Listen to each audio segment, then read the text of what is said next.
Hey guys, it's Core Ross and What 6 News. Today we are doing a report on Mousetrap with all the data I have collated on the new system, which has now been out for almost a week.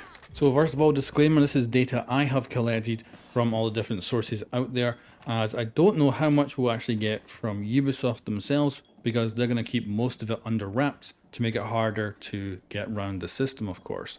So we'll begin with how the system is actually impacting cheaters in Rainbow Six Siege console who are using mouse and keyboard via a hardware adapter that makes it look like their inputs are coming from a controller. Now the background gameplay that I'm going to be showing in this video is going to be me playing Rainbow Six Siege on PC and on Xbox, both with a controller, but you can tell which is which because the gameplay with a red reticle is PC and the gameplay with a green reticle is Xbox. And on both platforms I play with a controller, and I'll also point out that there is no aim assist in Rainbow Six Siege PvP, so you just have to rely on those sticks. Also, I am like a silver kind of skilled player, so don't expect anything amazing out of these clips.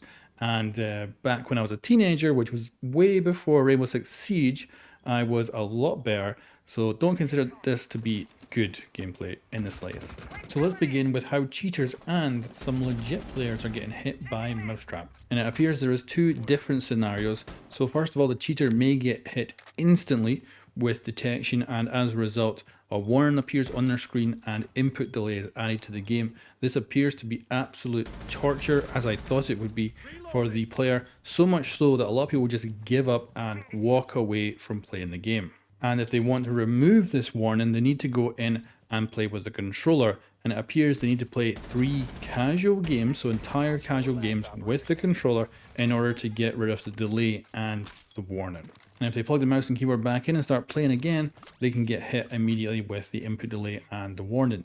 But the other scenario is more subtle. You might just feel a little bit of delay, but you don't have a warning on your screen saying that you are cheating. And this seems to be the system testing you. It adds a little bit of delay and it isn't quite sure if you're cheating. What might happen in the next game is the warning fully comes up and you get hit by big input delay, or it goes away because it's considered you to be a legit player. It's also very possible that this is actually part of the detection method, as adding that little bit of delay may be testing to see if you start to play differently, because on a controller with sticks, it's such a tiny delay that you're not going to notice it, but with a mouse and keyboard, you will notice it. And as a result, you might play a little bit differently, resulting in the system potentially deciding you are a cheater at that point. But that is a guess at this moment in time. Now let's move on to talk about false positives. So a lot of people wanted these people to be banned immediately, and the detection method seems to be very good. It is picking up cheaters. However, there is false positives. So for instance, elite controller players on Xbox have the ability to customize the sensitivity curve on their thumbsticks, and this appears to be getting picked up by Mousetrap. Now this is something that is most likely easily fixed by the developers, and they'll be able to tweak it. But if they had gone with full-on bans, they would have banned legitimate players at this point. So it's very good that they didn't go straight into full bans and instead went with the input delay as the punishment. However, as this system develops and they get more confident with it, I would not be surprised if bans come in the future, and certainly the terms of service has been updated, and that opens up the window for potential permanent bans in the future.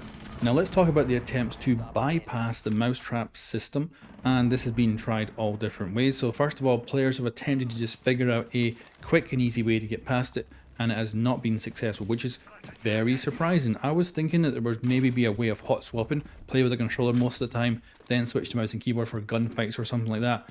Those kind of things have not worked, which has been quite good to see. And that was a big worry of mine before the system went live. Another thing I'm surprised by is that the hardware makers have not yet released a firmware, although by the time this video goes out, they may have already released it. But they had a month of warning that this was coming. They even got a glimpse of it working as they accidentally switched it on for a couple of hours at the season launch, and they said at the time that they would have an update out in time for Mousetrap, and they have not. As a result, they have a lot of angry customers who say they just cannot play Rainbow Six Siege right now because they're unable to cheat, and that is just incredible. And the forums for these hardware makers are just filled with this, so that is incredibly good to see. However, there will be a firmware update for the hardware. It's most likely going to be released in a beta first, and this is supposed to bypass Mousetrap, as the developers of the hardware have said that their current tests are showing that it does not get detected. And this is where the cat and mouse game will begin, as with any kind of cheat, whether it be hacking, getting into RAM, getting into changing game code, using a third-party device to cheat, or the multitude of other potential cheats out there. It's always a cat and mouse between the developers of the game and the cheat creators. But one big advantage for Ubisoft is just the quantity of data. They've been watching these players cheat for about the last 3 seasons before Mousetrap was fully developed, which means they can see these players, and as soon as they go over to the new firmware and start playing with it, they're going to be able to see all the different patterns that show them up compared to the legit players. And it could be that Ubisoft can iterate faster than the cheat developers, but of course this is something we'll see in the future, and do expect mouse and keyboard players to return to the game very soon with that update, but we'll see how quickly Ubisoft can respond. Now let's have a chat about the actual cheaters themselves, because has your gameplay experience actually changed? Because there's a lot of people who think that about 30% of the players out there are cheating on console. Now the reality is that it's probably a lot smaller than that. The reason is that, for instance, a lot of people think there's a huge amount of champions, but actually the champions rank when at the end of a season will actually only be about 2% of the entire player base, where a lot of players might think that it's a far bigger number than it really is. There's also the misconception when watching someone who's using maybe strike packs to reduce recoil and stuff like that, who you might think is using a mouse and keyboard, but they're still using a controller, but with strike packs and stuff to reduce recoil.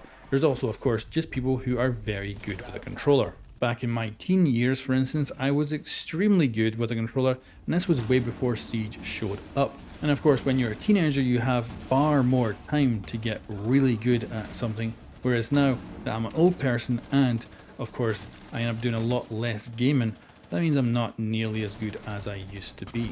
There's also another factor which was revealed in the Mousetrap blog post a while back, and that is that the input delay is only getting added to the high ranked players for now, or at least that is the main target for Mousetrap at this moment in time, and I would imagine the reason for that is to avoid those false positives that we've seen with the Elite controllers, because who knows how many other false positives there might be if they hit everybody all at the same time. What we're seeing here is experimental software coming out to combat mouse and keyboard, and it is still very much in a testing phase right now. This is only basically phase 1. As it gets better, you're going to see it roll out to the entire player base and hit every single cheater, and if they get really confident with it, they're going to ban players as well, because like I say, they have updated their terms and conditions, and the reason for this is because they can then legally ban people from their service without getting any lawsuits against them. So you can expect bans at some point in the future if they ever get confident enough. Now let's talk about something else, and this was a big surprise for me. So of course Mousetrap released last week, but also Call of Duty brought out a very similar update for their game, but this time aiming for the stuff like strike packs and things that reduce recoil, and they've been going heavily after them. But then this week Bungie also announced that they are going after players using third-party hardware to use mouse and keyboard or reduce recoil. So this is huge, because suddenly we have Ubisoft, Bungie and Activision all in the same week going after these third-party hardware, and that is definitely not coincidence. Something is going on behind the scenes where these companies have decided all to do this at the same time. This may mean that they're actually working together on this, and I wouldn't be surprised if Ubisoft and Bungie are going to announce that they're teaming up. The reason for that is that Ubisoft and Bungie in the past have teamed up against cheaters and gone and done like dual lawsuits and stuff against cheat makers, and they've been very successful. I assume what we're seeing here is potentially the possibility that Mousetrap might make it into Destiny, Bungie's biggest game at the moment, of course. So yeah, just really weird. And like I say, to me it seems like there is definitely some sort of coordination going on there. Now on the opposite side, just for the individual, there's a lot of trolling going on. So for instance, legit players are going to the forums of these hardware spoofers, and they are posting saying that they have a solution for Mousetrap, and just DM and we'll give you the solution how you can avoid Mousetrap. Those people then give out completely false information that makes the cheaters jump through all these different hoops, thinking they've got some sort of solution that will work, and it doesn't, because they're just making it up. But then you've also got players who are playing in Champion. They'll complete a game, plug in a mouse and keyboard, then do like a little video saying, oh, I cheated during this game, when in fact they just plugged in mouse and keyboard at the very end of the win screen and stuff like that. So there's a lot of trolling going on as well. And of course, there's also going to be a bunch of people who are not being attended because their skill rating is just too low for this moment in time anyway, because they're still rubbish even with cheats. Now let's move on and talk about the future of Mousetrap. So first of all, there is going to be a cat and mouse game. I expect that mouse and keyboard players will make it back into the game and be successful. Then Ubisoft will update their software and it'll just be a repeating pattern from there. I'm also expecting Mousetrap to expand because this has been far more successful than I was expecting, and I think it also means, because we've seen it with Activision, that they're most likely going to expand to the recoil reduction stuff that you can use with a controller, and I think we'll see that actually being implemented at some point in the future as well.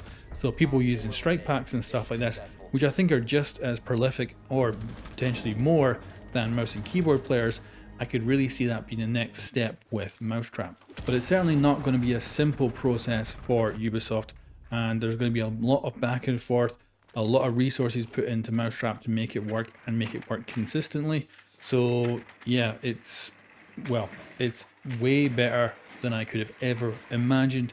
It has gone right past my expectations, and fingers crossed that this continues to be, this kind of way for quite some considerable amount of time. And if we do see, for instance, Activision, Bungie and Ubisoft team up, those resources that they have would absolutely devastate the resources that the hardware makers actually have to develop the ability to go undetected. But yeah, this report on Mousetrap version 1 right now is incredible. I am amazed by how successful it has been so far. Even if it goes on to be a complete failure, the fact that they were able to do it for even a week is just far beyond what I could have ever imagined.